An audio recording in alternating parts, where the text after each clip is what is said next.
Sasa siku moja nimeshangaa umesema you know I have a dream to become a DP. I was like what?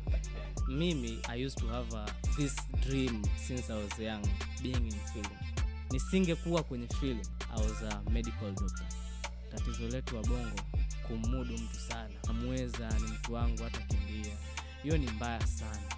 Ni mbaya sana sana na ni mazoea ya kijinga ambayo yanaua nguvu kazi ya watu.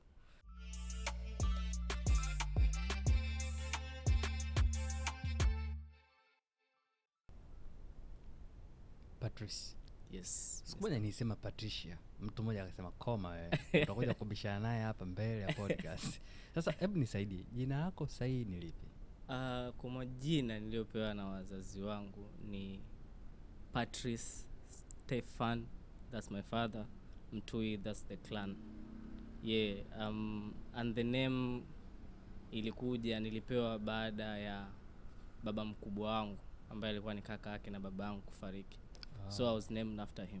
Wow. Yeah, na nimekuwa nikipata challenge kidogo ya watu wengi kwa sababu Patrice and Patricia, you know.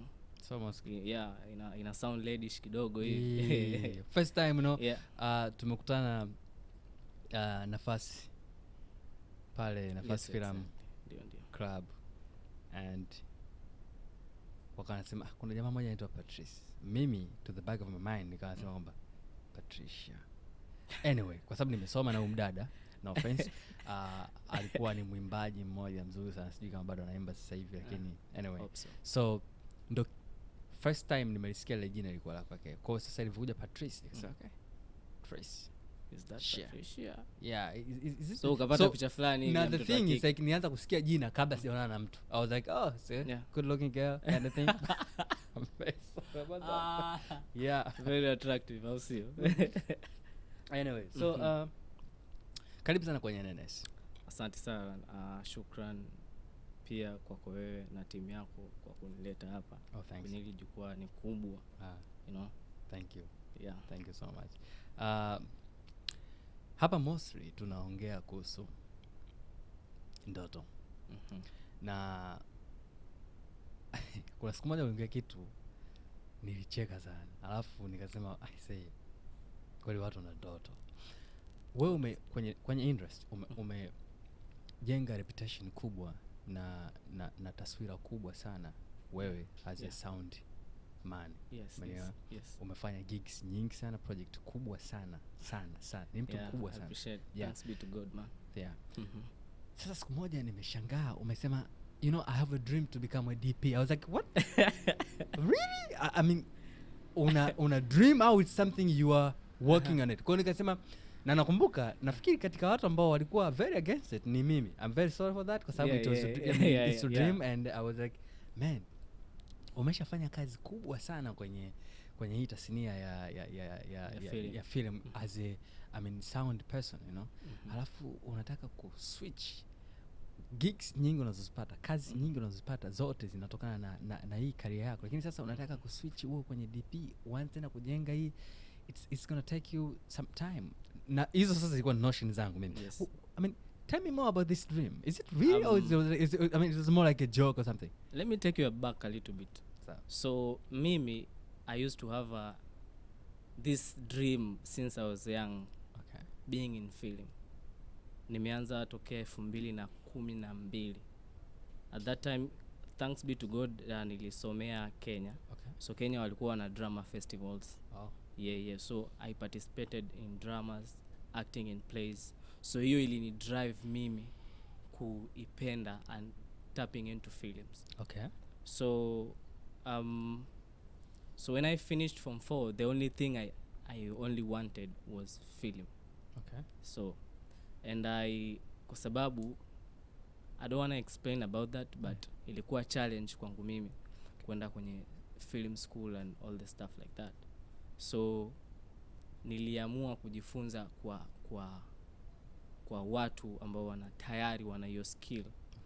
So generally I wanted to learn about film, you know, and I wanted to know anything concerning about film. Okay. I remember I used to pray and ask to God, like, God, just give me a chance of being even on set Wow. At this time that I'm idle, not doing anything, Yeah. at least I could even participate in these projects, anything that concerning film. So that dream ilinifanya nifikirie kuwa a film operator. Okay. Like if you go into camera, I know about camera. Okay. If you go into sound, I know about sound. Like they say you cannot be a professional of everything, but you can be a master of everything. Oh yeah. So I wanted to be a master. Okay. Yeah, and I'm still looking forward to do that, but it doesn't mean kwamba nitaacha sound. Oh yeah. You recognize me as a sound guy. Of course, yeah. For real. Many people recognize me as a sound guy. Lakini my dream is to be able to have such a package on this film industry, especially the one in Tanzania, kwamba I'm capable of knowing, even if I could be running someone's project and things goes in a mess, I can have a good suggestion. Maybe someday I'll be a director, or some other day I'll be a producer, maybe. So I know how things work, so no one can lie to me. You know, that's the dream that I have, that I used to have and I still have. Yeah, but I'll remain being a sound guy. Good. It's cool now, you know. The money, Yeah. Fame, yeah, exactly. That's my career for 100%. Like how watu wananijulia kwenye hiyo career, sound engineering. Wow. Yes. Well, we get back to this. Sasa turudi nyuma. Kwenye hali ya kawaida kulingana na familia zetu za Kiafrika. Yes. Sio familia nyingi sana zina support vijana wao kujihusisha kwenye shughuli za sanaa, na art, meaning kwamba film, you know, music, any kind of art. Yeah, wanaona ni uone. Exactly. Na miaka ya nyuma ndo nafikiri ilikuwa ni ngumu zaidi, kwa sababu sasa hivi angalau kidogo kuna mwanga, kwa sababu kuna wasanii wakubwa ambao wameshaonyesha mfano mkubwa. Tuongelee kuhusu wewe. How much support ulikuwa unapata kutoka kwenye familia kuhusu hiyo career yako ya film industry? Kwa upande wangu mimi, baba yangu nafikiri alikuwa anauelewa kiasi.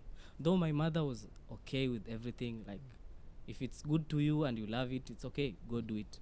But baba yangu mimi ndo alikuwa ananisimamia kwenye elimu yangu kwa ukubwa sana. Alikuwa anatamani niwe katika, unajua of course hamna mzazi ambaye anataka mwanae lose. So baba yangu alikuwa na admire, na kile ambacho alikuwa anakiadmire alikuwa anataka nikifanye kwa ukubwa zaidi. Though alikuwa anatambua kwamba huyu anapenda kitu fulani na ameshaonyesha njia hii, lakini kwake unajua ni hapo tu kidogo ambapo filamu haiko inalipa, so alikuwa anaona kama dogo atapotea huku kwenye film huku, bora nimkazie huku. And nisingekuwa kwenye film, I was a medical doctor. Okay. Yeah. Let's talk about that. Medical doctor. Yeah. So why medical doctor? First, I used to love biology very much. I was one among in secondary school. I was one among the best students of biology. Wow. In the whole school. Okay. Like we had clubs that science clubs and what. So in science clubs, they are just like we used to say, like cribs. This cube, chemist cube. This is physics cube. This is biology cube. So on the cube of biology, I was like the masters of those biology subjects. So that was an inspiration. Okay. To tap into a medical doctor. And I was very curious learning about human, you know, how, especially humans, not even other creatures, other because in cultures, biology there's plenty of stuff. Yeah. Yes, there's a lot of stuff.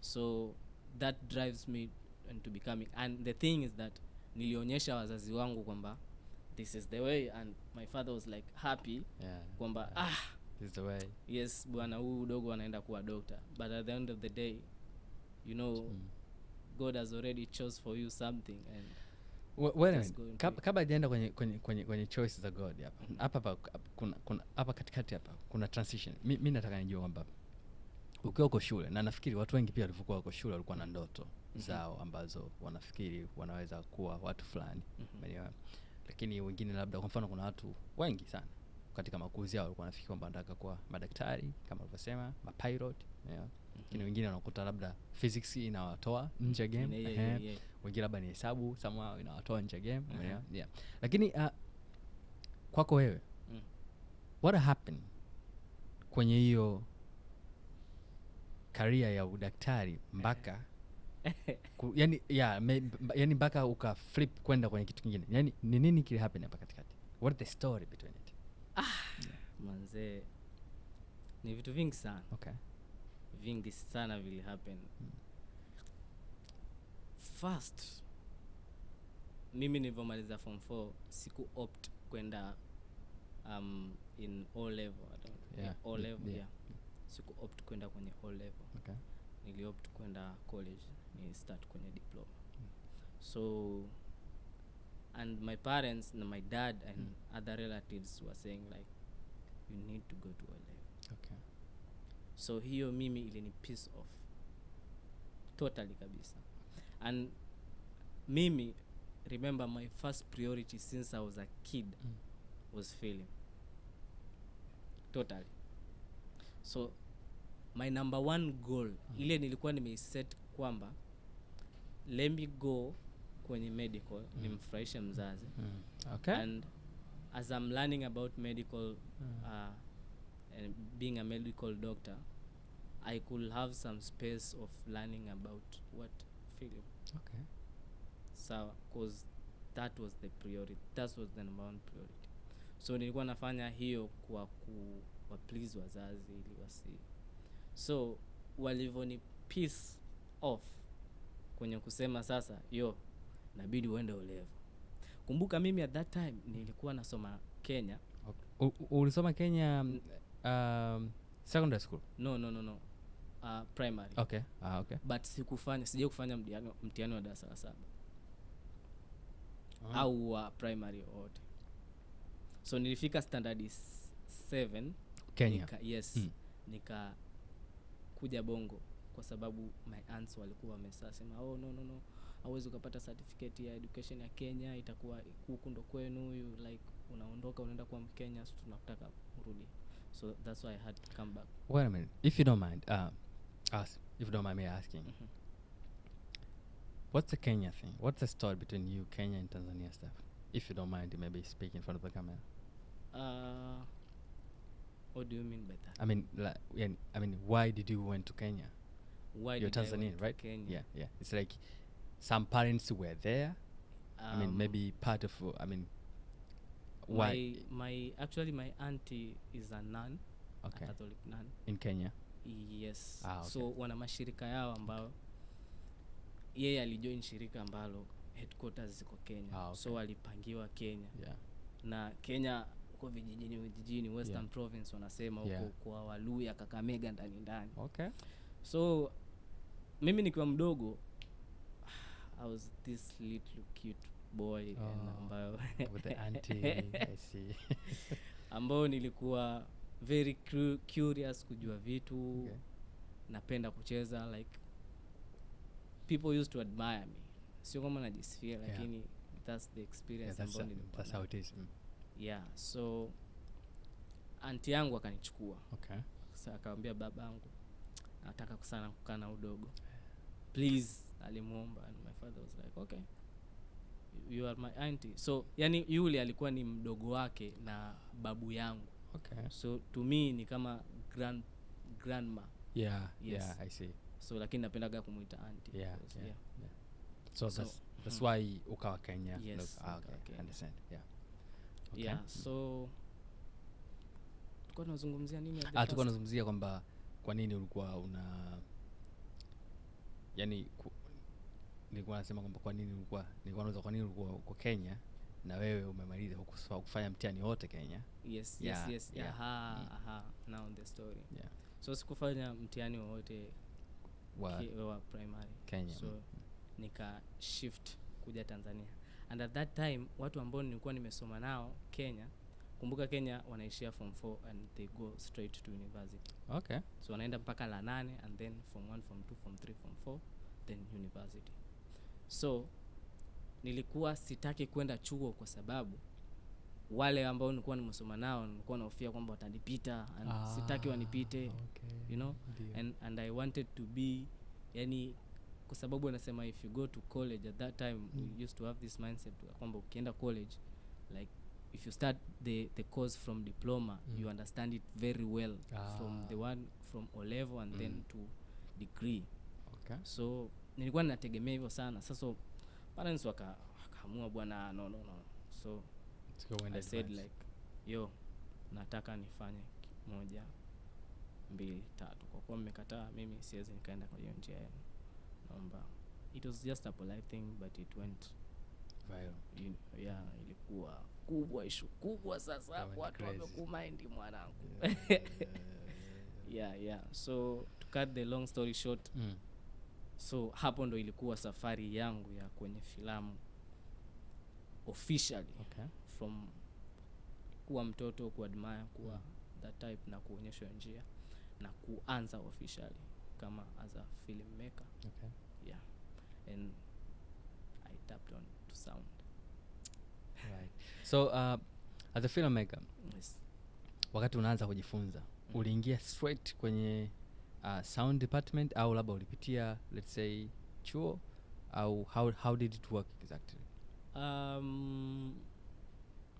Ilikuwa kwanza ni ngumu kupata guidance. Okay. Kwa watu ambao wataweza kunielekeza kwa sababu sikuenda katika taasisi ambazo zinaweza kutoa elimu hiyo. Yeah. And which means kwa sababu pale nilikuwa nishawakera sponsors. Yeah. So they can't give the money. Okay. Unless you follow our ways. Yeah. So nikaamua kivyangu sasa kufind watu ambao wanaweza wakanielekeza vizuri. And luckily I had some people wakubwa at first walikuwa nakuja naingia kwenye set. So mimi ni mtu ambaye once I love something, I'm interested into something, na kuwa focused sana kwenye kuangalia. Okay. Yani I can watch what you do and learn very faster. Okay. You know? So ilinipa urahisi. Na kingine hapo mwanzo haikuwa ni rahisi kupata hao watu kwa sababu sometimes unajua mtu anakuwa na mambo mengi. Anakuleta sometimes hakuleti. Yeah. Sometimes unapita changamoto, huna labda nauli ya kwenda au hauna kitu cha kufacilitate uweze kwenda kule, labda utakula nini. Yeah. Ni kipindi ambacho tulikuwa tuna hustle.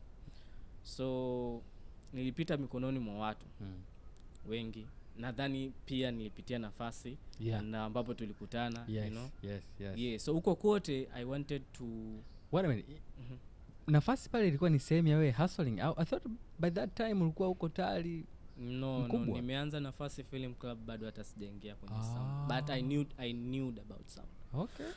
Yeah, thanks to my brother. Now you know nafanya sound kwenye kampuni kubwa ambao the owner Tipaton. Luckily it's my brother ambaye is the founder. And we are together. Wow. So yeye ndo ali-introduced kwenye sound. Okay. After seeing me, you know, he's more into musical, so I was more into films. So okay. we kind of like connect and say like, yo, this is the thing, let's go with this. Okay. You know about music. He knows about music. I know about films. This is the location sound. This is how it's been done. This is how it goes. Go. And I tap in, and thank God now you're seeing me as a sound engineer, of course. Sound production mixer. Yeah. Hell of a good one, actually. Hell of Yeah. a good one.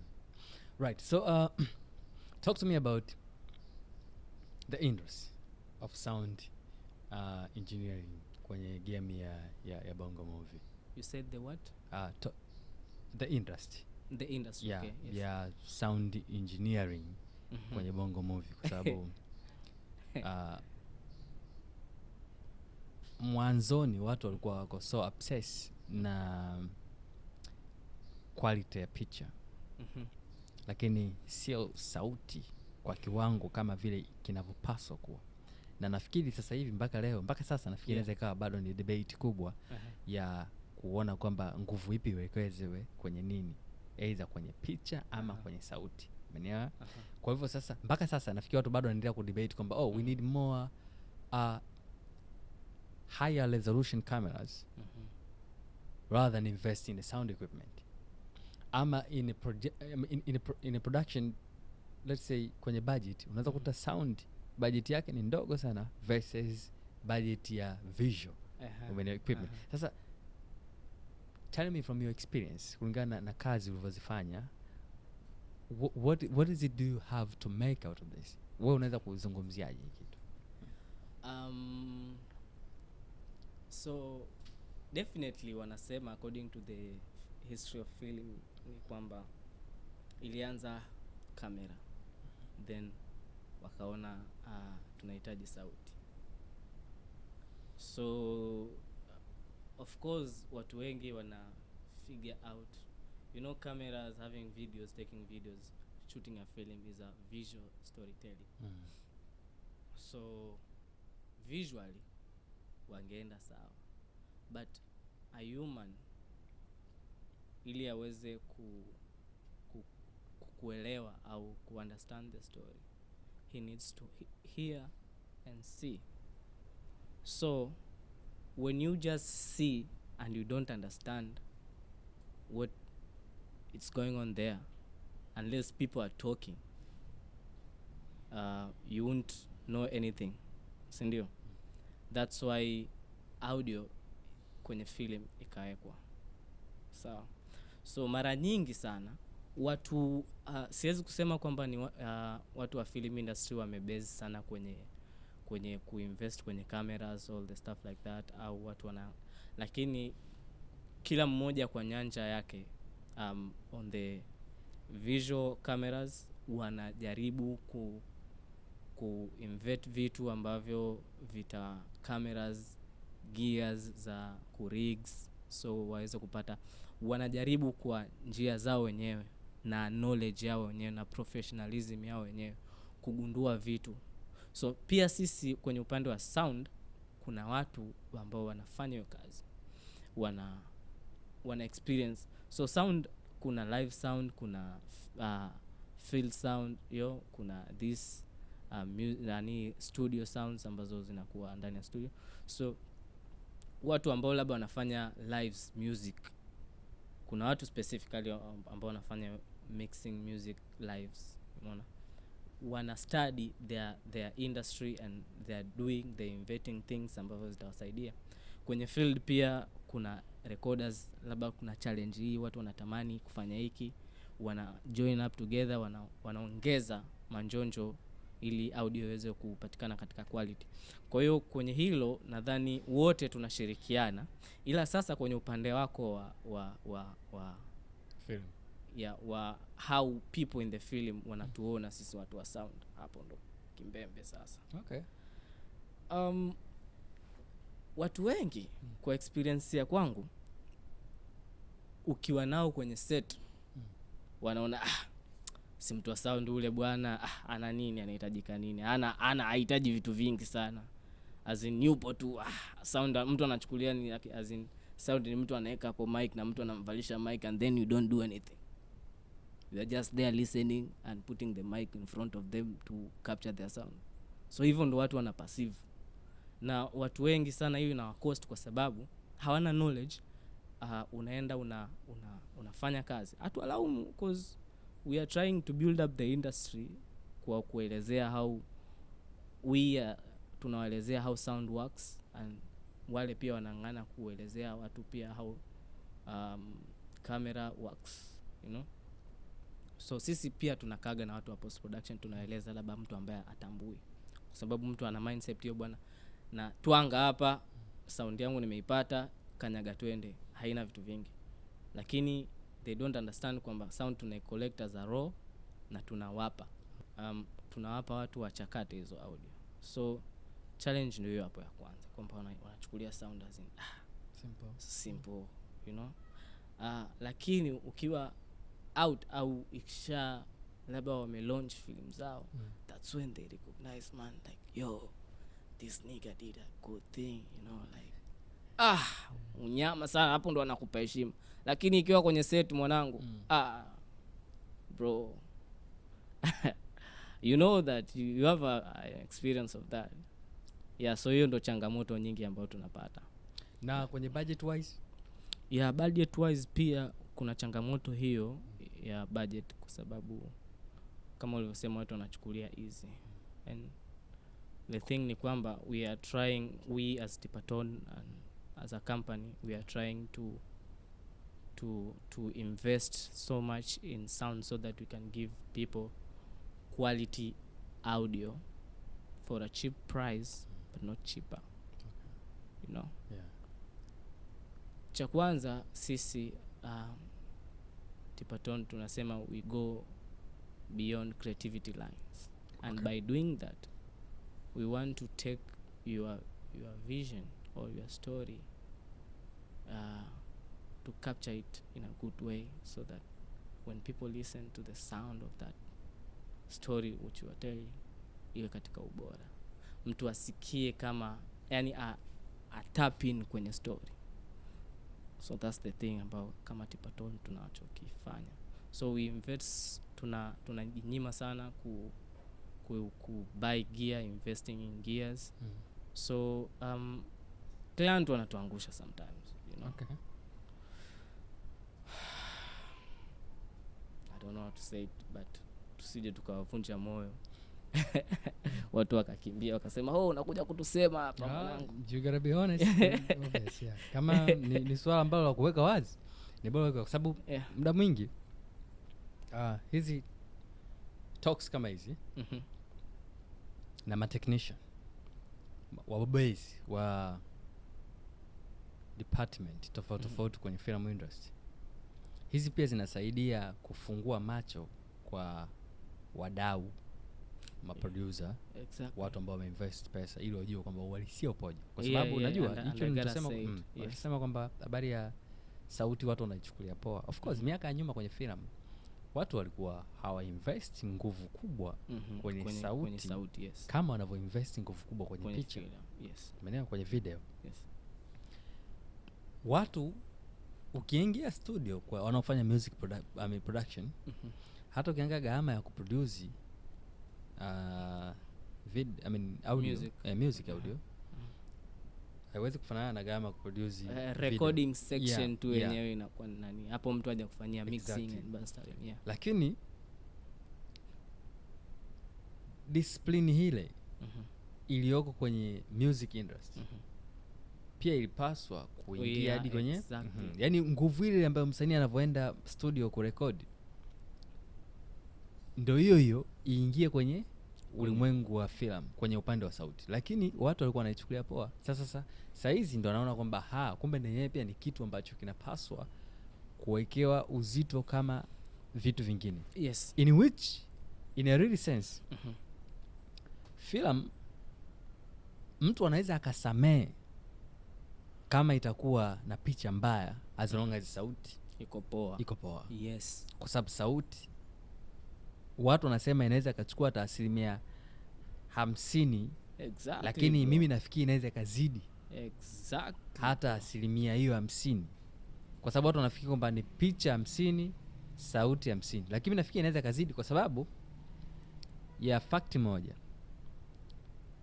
Tuna radio, si ndio?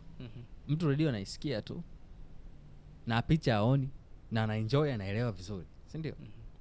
Lakini filamu bila sauti, tunazungumza enzi za kina Charlie Chaplin huko miaka ya nyuma sana, ambao watu want to kwa hiyo it's not wanasema filamu sauti haiwezi kaongeza ukubwa wa filamu yako, lakini inaweza kudestroy filamu yako.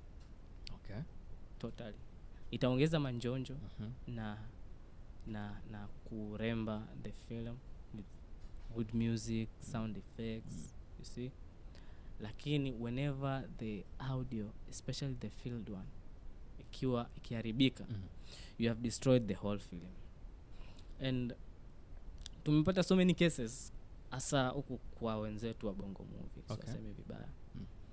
watu wengi wana tap in kwenye unajua kidogo wale wenzetu wana mazinguo mengi. Unaona, so watu ambao wana tap in, imagine wale ambao wanafanya bongo movie bado wanadharau sound kwa sababu wamefocus kwenye picture. Imagine wanadharauliwa and then mtu anaamua sasa umenidharau na kulipulia.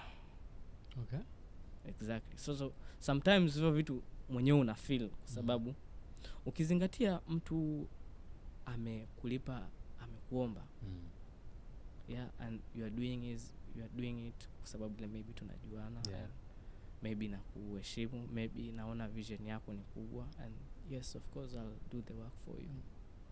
And you are pissing me off in the field again by disrespect. Inamkata mtu. Lakini kwangu mimi unajua katika ukuaji wangu nimejifunza vitu vingi sana. Okay. Vingi sana. So I'm always patient na kuweza kucalm kwa sababu najua ni kiasi gani watu ambao wanazingua, na ingekuwa ni wao wanafanywa hivyo wangekuwa wanaumia zaidi. Okay. Na wangepanic zaidi kwa sababu tunawaona. Lakini kwetu sisi kwa sababu we take it, though siwezi nika outstand disrespect. Ukini disrespect na kuambia yo ulichokifanya sio fresh. Okay. Yeah. Usirudie tena.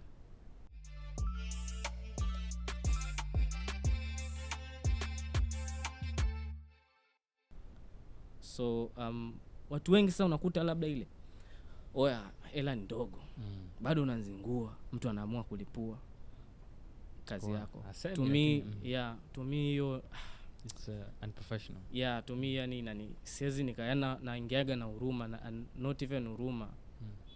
This is how it's supposed to be.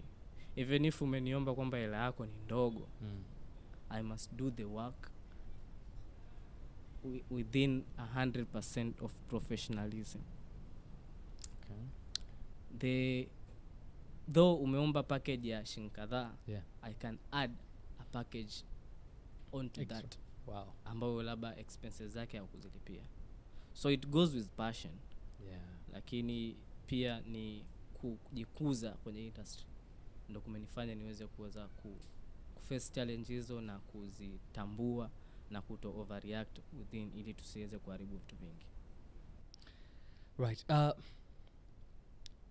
Let's talk about projects nyingi unazozifanya. Most of the client ambao unawapata ni wako kwenye aspect ya bongo movie ama wako zaidi kwenye ni documentary films na project nyingine ambazo maybe ni international ama labda commercial?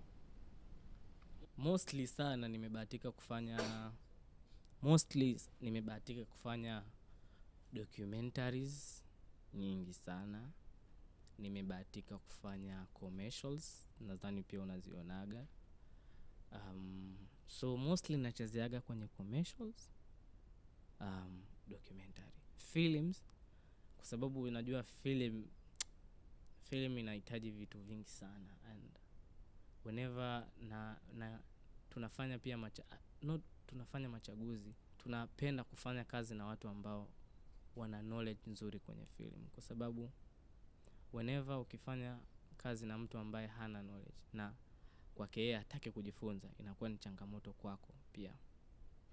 Sio ndo maana sana unakuta kwenye film nyingi sijafanya, lakini zipo ambazo nimefanya, nyingine zimetoka, nyingine hazijatoka, lakini mostly napata commercial deals, documentary deals, yeah, lives also sometimes. So unawezaje kuizungumzia industry ya sauti kwenye upande wa Foley bongo movie? Kwa sababu naona huko, naona bongo movie wanaendelea kupiga hatua kwenye ubora wa production zao, including sound, lakini pia naona kuna kitu kina miss Foley artist. Yes. On that we need more skilled people kwa kuweza kutapin bati mbaya au nzuri. Watu wengi sana ambao wana interest na film hawana interest na audio, ndio maana utakuta watu wa audio wengi ni wachache kwenye film. na wengi wao ambao wao wako kwenye audio unakuta they were on to music and they know about little bit about film, and they join because they understanding the engineering of the audio, wana tap into field recording or films. Lakini kwa mtu ambaye ana understand film na is an audio professional, ana uwezo akiwa na hiyo skills, ana uwezo wa kufanya vitu vingi au wa kuleta maendeleo mengi, especially wale ambao wako passionate kabisa katika film. So tuna uhaba huo wa watu, lakini licha pia na uhaba, watu wengi especially Tanzania wana uharaka sana.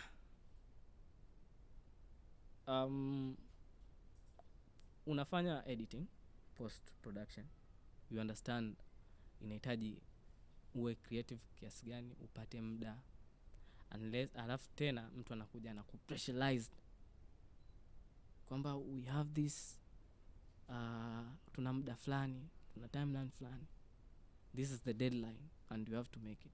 So inakunyima, though inakufanya uchakate akili kufanya uwezavyo udeliver the best, lakini we need time to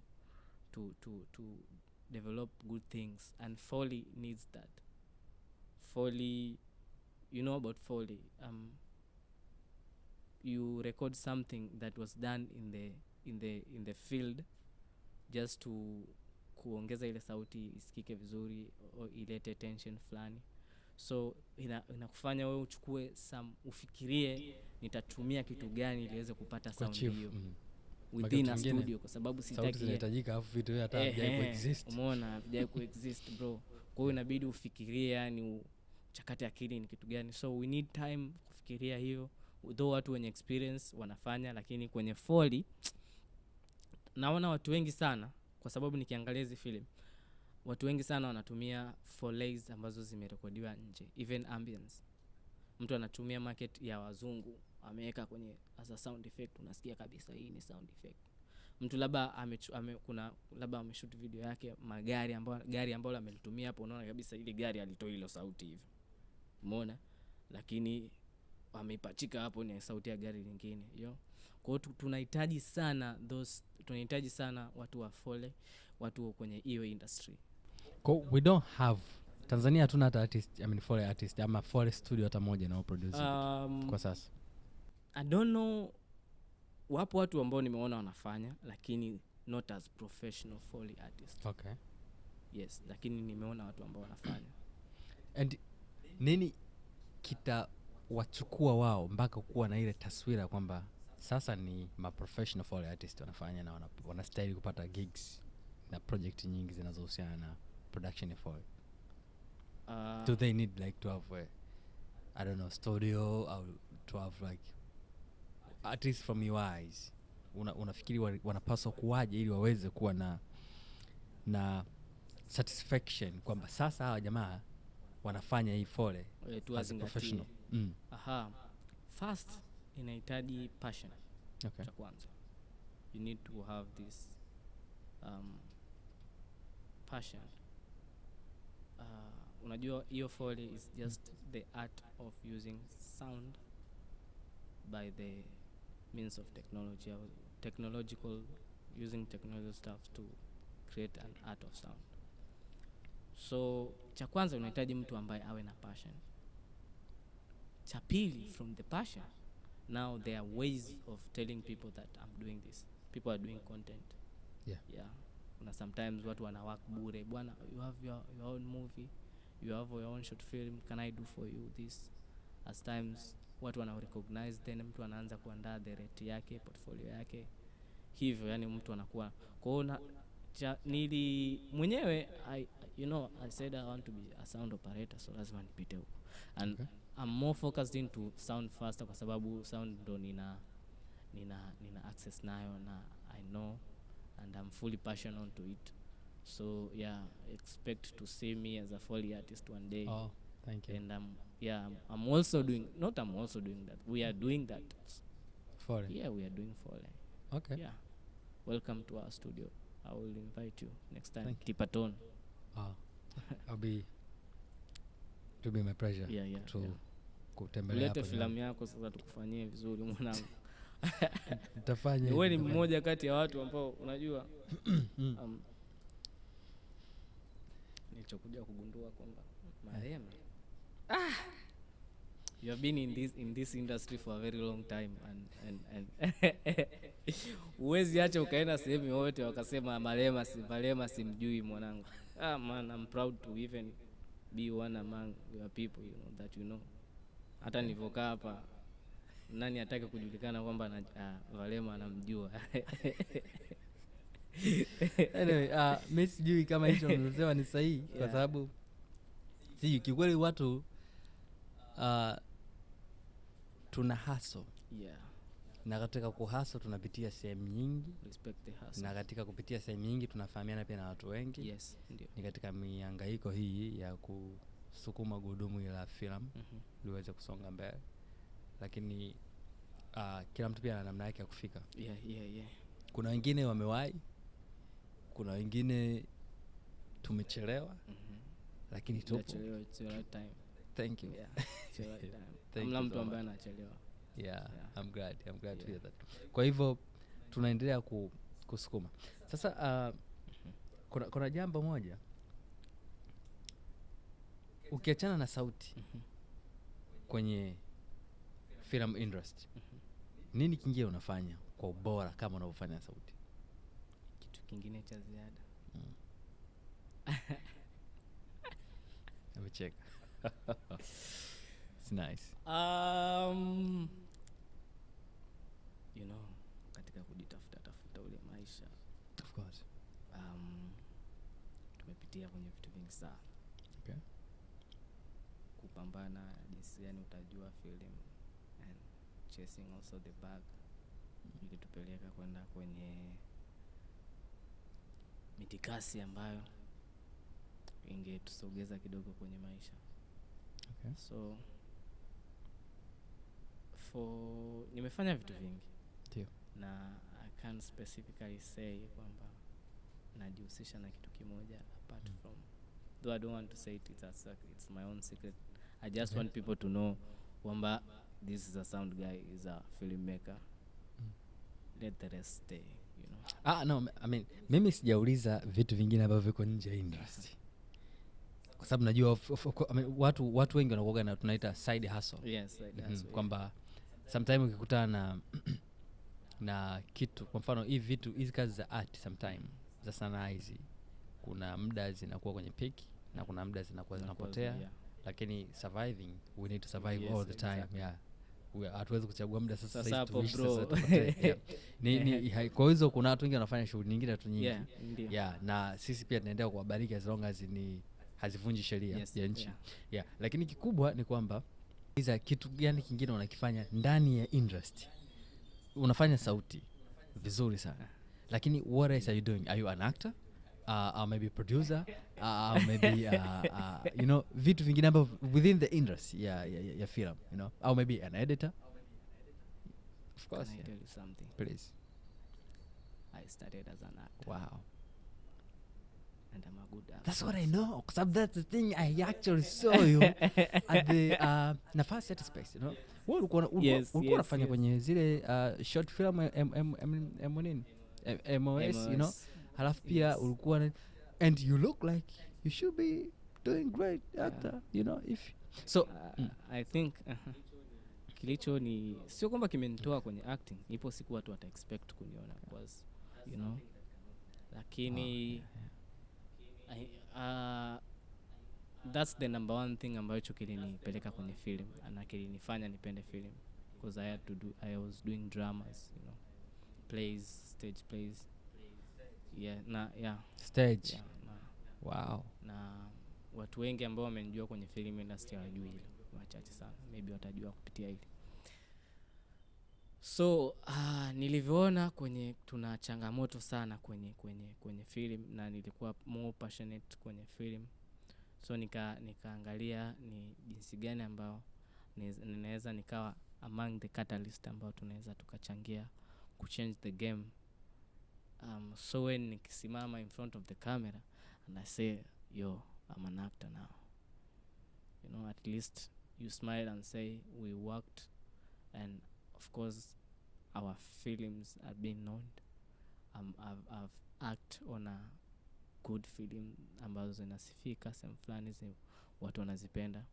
Yeah, so mimi of course no one is perfect, but mimi siamini kwenye kama nimezaliwa niwe mkia. Of course yani napambana siku zote niwe katika nafasi ya juu.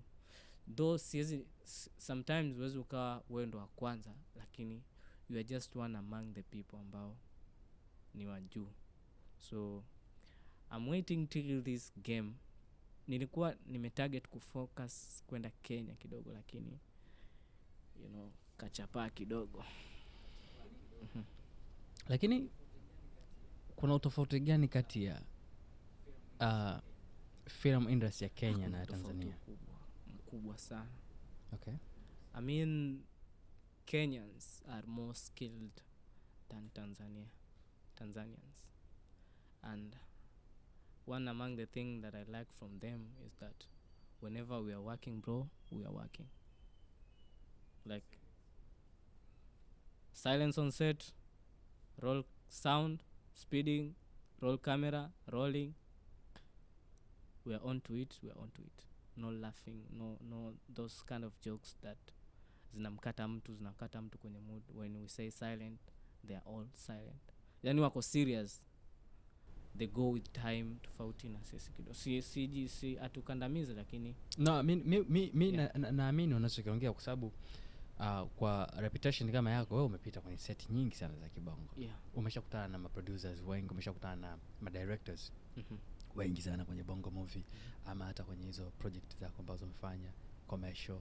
Kwa sababu obviously you know discipline ambayo iko kwenye commercial obviously is supposed to kuwa na very serious discipline, sababu everything is money, everything is count, you know. If ukicheza na hela mtu, yani if you play with time, money is gone. Exactly. Sasa chochote unachosema I take it very serious, and I take it that as a I mean ndo taswira ya film industry ya Tanzania, umeelewa? Kwa hivyo kama kuna watu ambao wanaita mzaa kwenye set, kama kuna watu ambao wanacheza wanaita masiana vitu kama hivyo, of course you know, sio kwamba unawadidimiza, unasema ukweli, kwa maana kwamba ndio jinsi vitu vilivyo. Kwa hivyo I take it very serious from you kwamba kama ni wenzetu wa Kenya wako very serious they're very very serious. Na kitu kingine, apart from being passionate about film for themselves, on a passion, watu wengi wana passion, they are skilled. Yani I usually talk more about their skill. Those people are very skilled, and I really admire them because I've lived with them since I was young. I know they're very skilled, and wameinvest sana kwenye film industry. Like a lot of gears zipo Kenya, though sisi wenyewe tunapambana, kwenye sound tuwe among the best in East Africa. Okay. Lakini ukijilinganisha sasa sisi overall game yetu na wale kidogo, wale wametuchapa kidogo. Kwa hiyo currently sasa hivi hapa kifilm, kisound, wao wako mbele zaidi ya Tanzania. Yeah, wako mbele, wamepiga hatua. Wewe mwenyewe unaona mwanangu, iongopi? Mimi muono wangu unaweza kuwa ni tofauti, kwa sababu sio kwa maana ya kwamba hatua, kwa sababu kiukweli sijaikuwa kwenye set yote ya Kenya, ila nimekuwa kwenye set nyingi sana za watu kutoka mataifa ya magharibi, Amerika. Yeah, a little bit mkubwa wewe. Kwa hivyo sasa sina knowledge, experience kubwa sana na operations za Kenya kwenye set zao. Kwa hivyo ila ninachojua ni kwamba kama wao wamepiga hatua hiyo, huenda pia inaweza ikawa imechagizwa na culture yao, utamaduni wao, umeelewa, wa kila kitu, you know, straightforward na wale wanapoona opportunity, of course, you know, they rob with a very serious, you know, and pia sometimes vitu poa wakati vitu sio poa. And pia wale wa jamaa wanalipana vizuri, like they understand, you know, once umeingia kwenye industry you must understand kwamba watu wanaifanya ile as a career. They have families, they have dreams, they have invested their time gaining skills, they have invested their money buying gears, so they respect each other and wanalipana vizuri. Tatizo letu wa bongo kumudu mtu sana, unamchukulia poa kwamba namweza yule. Kauli hiyo umeona yeah.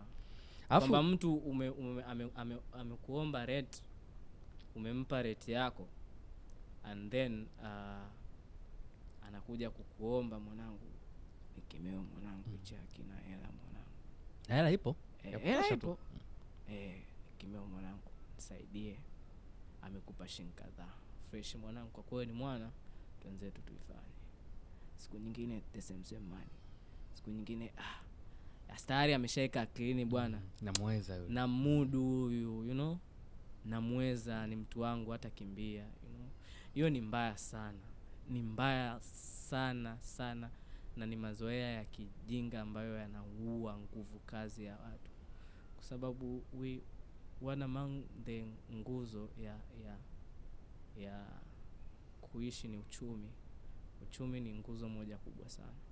So when someone is doing his thing as a career, apart from taking it kwamba na mudu or is passionate, atanisaidia kwa sababu ameona the vision, tuache kuchukuliana poa, na pia tuheshimiane. I mean that's the thing ambayo itaweza kutubadilisha na kufanya watu wengi wa take serious the game, kwa sababu once nimeshindwa kuheshimu kazi yako na kutambua mchango wako na kukuchukulia poa, ninakuua, si ndio? Naweza nikafanya kwamba ukaacha kufanya hicho kitu kingine, ukafocus kwenye money, na hapo utakuwa umeua nguvu. Kwa sababu kama let's say there is one person ambao alikuwa the best, watu wakamchukulia poa and aka live out the game, and now kuna a gap imeachwa kwa sababu you all did some type of shit, can I say? Yeah, ambayo imeharibu. Na kwa mfano hiyo wewe unaipata mangapi? Maana pia umefafanua kwa uchungu sana. Hiyo ina kuna of course sometimes tunachukuliaga matani. Mimi kwangu mimi I'm very very careful when it comes to matani, kwa sababu matani yanaweza unaweza ukajua kupitia matani kwamba huyu mtu ananichukuliaje au huyu mtu yukoje matani. So mtu pia anaeleza sisi sometimes Isaac is my guy, hapa amenikwaza and I cannot say that in front of him, so how can I deliver, na mwa kuitamka baadaye wakati umepoa in a very human way, and hapo amesha deliver. Sometimes mtu akiwa na machungu ana deliver kwenye matani, so we need that in life though, ili kusiboe sana matani, lakini of course yeah, matani yakizidi yanaharibu. Like we have to set limitation, watu wanabidi wajue limitation and boundaries, and that's the number one thing ambayo na mimi mwenyewe ni one among my principle when it comes to me living with people au kukutana na watu. I always set limitation kwamba sitaongea na wewe kitu fulani na sitafikia kiwango fulani cha matani, kwa sababu sometimes unaweza ukamtania mtu ikawa disrespect kwake, yeye akachukulia tu kama utani lakini imemuuma. Sometimes mtu anakuambia bro nitakuloga, mwanangu unafanya vitu vingi sana, tutakuloga, and mtu anakuambia hivyo mara 3 mara 4 mara 5 kama matani, anakuchekea nitakuloga mwanangu, lakini they mean it sometimes, they mean it kupitia matani. So tuna inabidi kwenye hayo matani sasa. Watu wengi sana kwenye bongo, unajua Watanzania tuna matani mengi. Watanzania tuna hiyo hulka au kwamba tani mwingi, kuchekeana, kufurahishana, it's a good thing, ndo culture yetu. Lakini when it comes to work now, hivyo vitu vinabidi vipungue and we have to set limits. Ndio maana hata pia Wakenya Wakenya wengi hawana utani bro. Amekutania mara moja tena anakutania yuko serious. Na speaking of that, kwenye game hivi vitu vipo vya kulogana na nini kwa ajili ya opportunities na vitu from your experience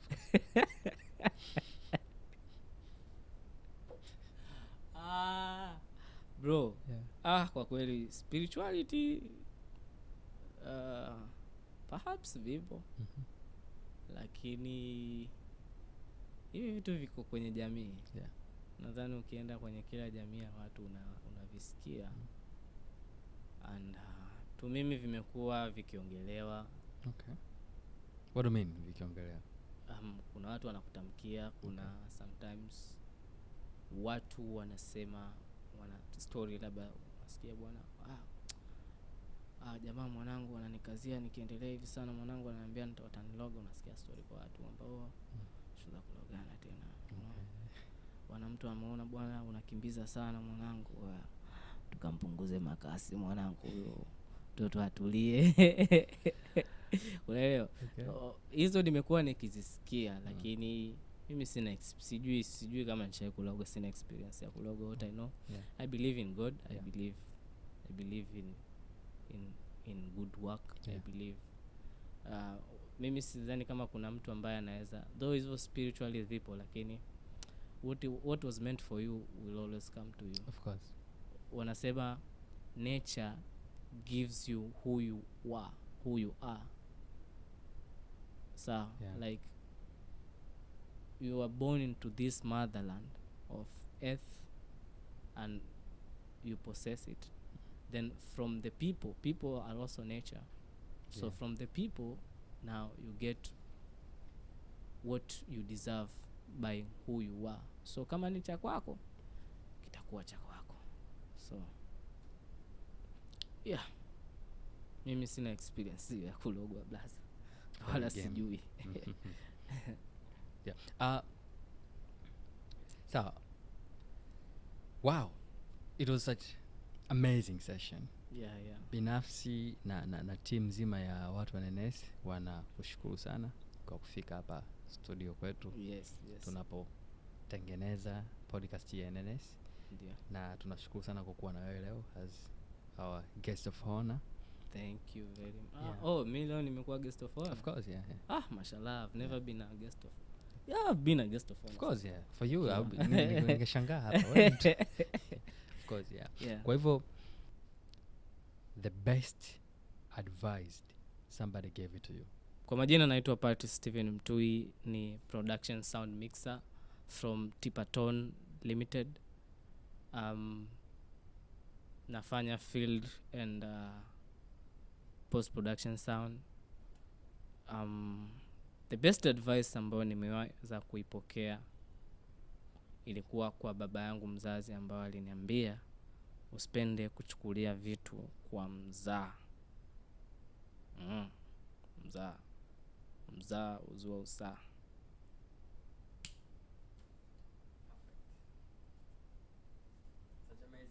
Thank you. It's such an honor to be here with you, sir, Valema. Hii ni portfolio kwangu. And thanks for this big thing that we are doing. Sisi ni wadau. We will always keep supporting, and guys, keep on subscribing. You'll learn a lot from this podcast. Unachohitaji ni kubonyeza button yako ya kengele in order to get notification na kusubscribe. Buddha, subscribe mans, to push this game. We need people like this. Fanya hivyo.